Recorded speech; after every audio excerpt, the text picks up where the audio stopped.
Mark chapter 1 tells us that Jesus rose early while it was still dark and went to a solitary place to pray. People were looking for him. Needs were waiting for him. There was important work to do. But Jesus did not allow urgency to decide what came first. He began with the Father. Today, that might mean Jesus would not reach a phone before he reached for prayer. He would not allow notifications to shape his emotional state before remembering what is true. He would create space between himself and the noise, not because the world does not matter, but because you cannot respond wisely to the world when your soul is already controlled by it. Many people ask God for peace while continuing to feed their anxiety every few minutes. They pray for calm, then immediately return to the same stream of fear, comparison, and information. Jesus would interrupt that cycle. He would become still. He would pray. He would remember who the Father is before deciding what the future means. But here is something important. Jesus would not shame you for feeling anxious. Feeling anxiety does not automatically mean you have no faith. In the Garden of Gethsemane, Jesus experienced deep emotional anguish. He knew suffering was coming. He did not pretend to feel calm. He did not hide behind religious language. He told his disciples that his soul was overwhelmed with sorrow. He asked his closest friends to remain near him. Then he went to the Father and prayed honestly. That is how Jesus dealt with overwhelming emotion. He named it, he shared it, he prayed through it, and he surrendered what he could not control. Jesus prayed that, if possible, the cup of suffering would pass from him. That was an honest desire. But then he said, "Not my will, but yours." Notice what he did not say. He did not say, "Nothing hurts." He did not say, "I am not afraid." He did not say, "This does not matter." Jesus brought the full weight of the moment into the presence of the Father. Real trust is not pretending you have no fear. Real trust is deciding where you will take your fear. Anxiety often grows in secrecy. You keep everything inside. You replay the same possibilities. You try to solve them alone. But Jesus did not isolate himself emotionally in Gethsemane. He invited trusted people near him. He prayed with honesty.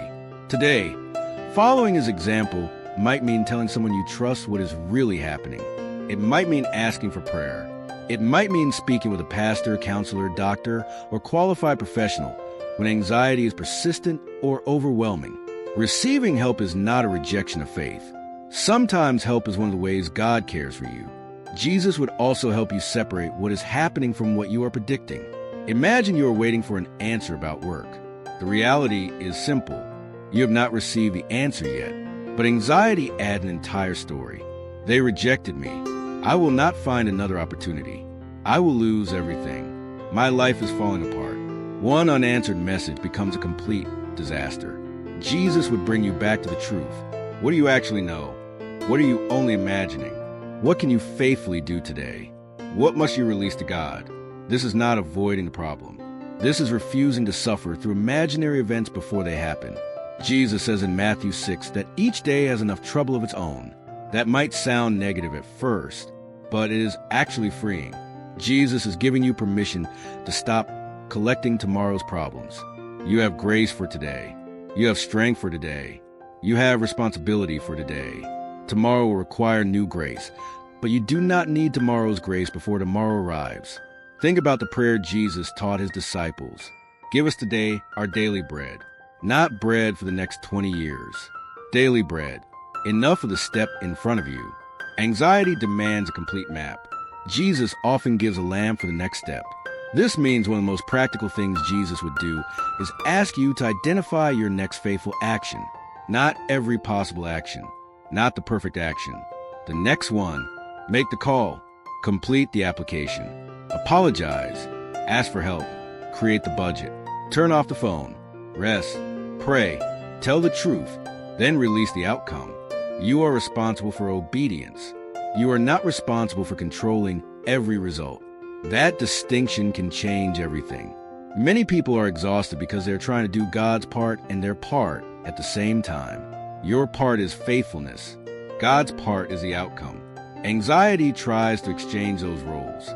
It makes you believe that constant worry is a form of responsibility, as though worrying about the situation will protect you from it. But worry does not create control. It only creates a feeling that you are doing something while draining the strength you need to take meaningful action.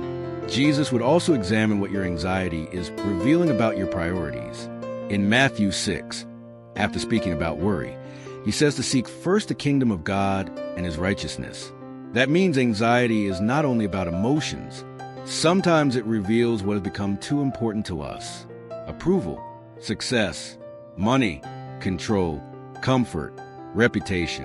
When something becomes a foundation of your identity, the possibility of losing it will control you.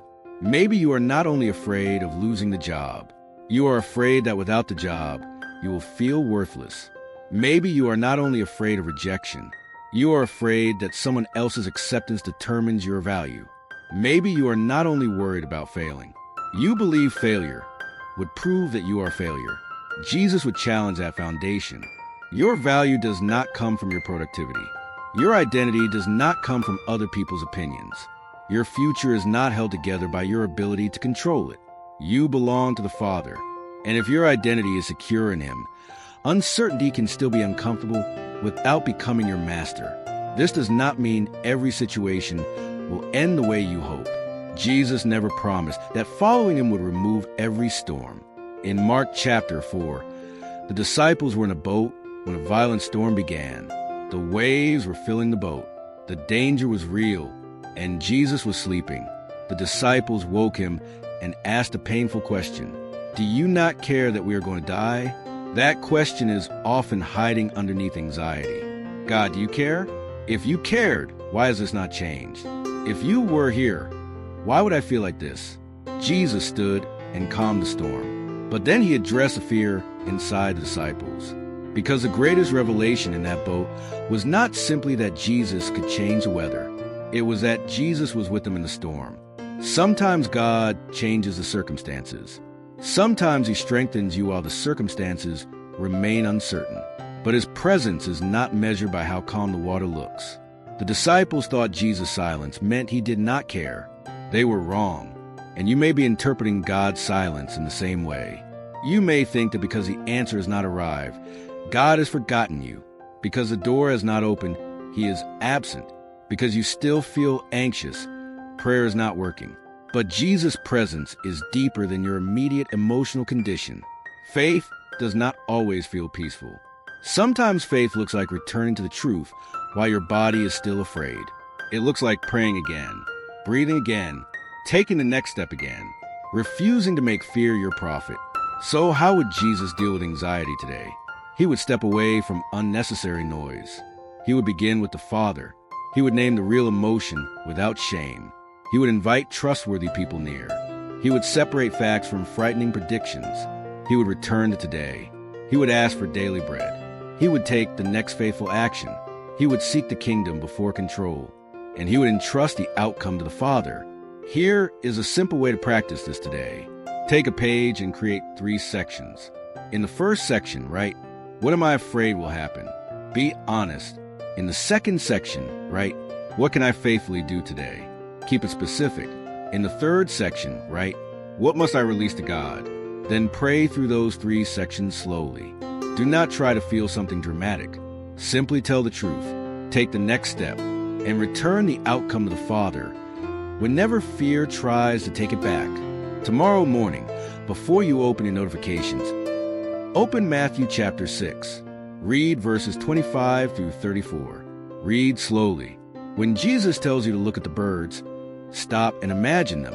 When he speaks about the flowers, notice what he is teaching about your value. When he tells you not to worry about tomorrow, ask what burden from tomorrow you are trying to carry today. And when he tells you to seek first the kingdom, ask what faithful response would honor God in the situation you are facing. Jesus never promised you a life without uncertainty.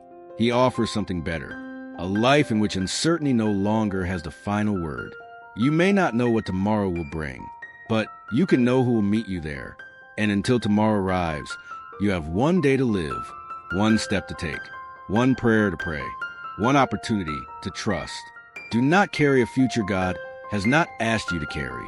Receive today. Take the next faithful step, and let your Father hold tomorrow. If this message helped you, subscribe and join us as we learn how to live the teachings of Jesus In modern life, do not just hear his words. Live them.